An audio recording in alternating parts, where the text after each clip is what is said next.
পাশার দান যাচ্ছে উল্টে, কাজে আসছে না মিত্র দেশের অস্ত্র। দেশের ভেতরে বাইরে সেনা ঘাঁটিতে হামলায় প্রাণ যাচ্ছে সেনাদের। এভাবেই যুদ্ধক্ষেত্রে ধীরে ধীরে দুর্বল হচ্ছে এক বছর ধরে আগ্রাসী ইসরায়েলি সেনারা। এখন তো এমন পরিস্থিতি হয়েছে যে সেনা সংকটে হিজবুল্লাহকে চাপে রাখতে পারছে না ইসরায়েলি প্রতিরক্ষা বাহিনী। উল্টো ইরান সমর্থিত যোদ্ধাদের কাছে প্রাণ আর সমরাস্ত্র হারাচ্ছে ইসরায়েল। ইসরায়েলি গণমাধ্যম মারিভে প্রকাশিত খবরে বলা হয়, ইসরায়েলের সেনা সদস্য কমে চাপে পড়ে গেছে আইডিএফ। মজুদ সেনা সদস্য দিয়েও পূরণ সম্ভব নয় যুদ্ধক্ষেত্রের এই ঘাটতি। ধীরে ধীরে দুর্বল হচ্ছে ইসরায়েলি প্রতিরক্ষা বাহিনী। মান সম্মান নিয়ে এই যুদ্ধ শেষ করতেই এখন বেগ পেতে হচ্ছে আইডিএফকে।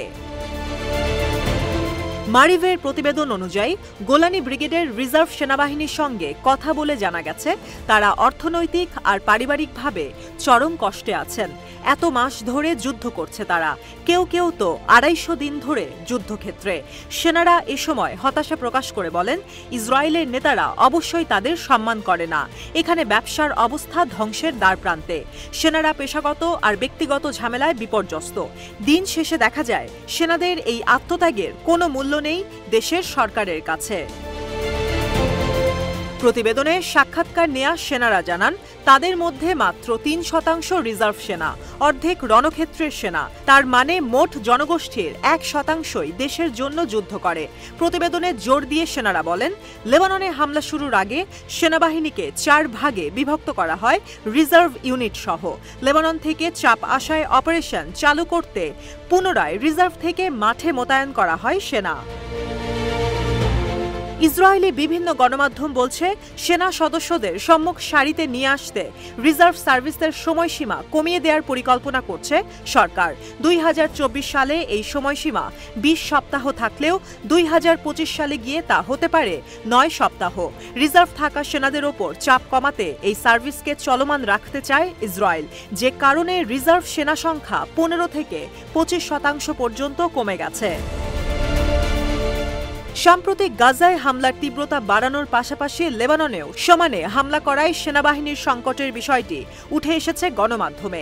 মূলত অতিরিক্ত রিজার্ভ সেনা যুদ্ধক্ষেত্রে ব্যবহারের কারণে এই সংকটের সৃষ্টি হয়েছে, যা অব্যাহত থাকবে 2025 সাল পর্যন্ত। ইসরায়েলে 18 বছর বয়স থেকে পুরুষ ও নারীদের জন্য সামরিক সেবা বাধ্যতামূলক করা হলেও বেশ কিছু ক্ষেত্রে ছাড় প্রাপ্তির সুযোগ রয়েছে। বর্তমানে দেশটি গাজায় হামাস এবং লেবাননে ইরান সমর্থিত হিজবুল্লাহর বিরুদ্ধে বহুমুখী যুদ্ধ চালাচ্ছে। গাজায় শুরু হওয়া স্থল অভিযানে ইসরায়েলের 367 জন সেনা নিহত হয়েছে, আর গত 30 সেপ্টেম্বর থেকে লেবাননে স্থল অভিযানে 37 জন প্রাণ হারিয়েছে। এসব কারণেই রিজার্ভ সদস্যদের দীর্ঘমেয়াদী দায়িত্ব পালনের সময়সীমা বাড়ানো হয়েছে। অনেক সদস্য তাদের স্বাভাবিক জীবনে ফিরে যেতে পারছেন না এবং কিছু ক্ষেত্রে মাসের পর মাস পর্যন্ত দায়িত্ব পালন করতে হচ্ছে।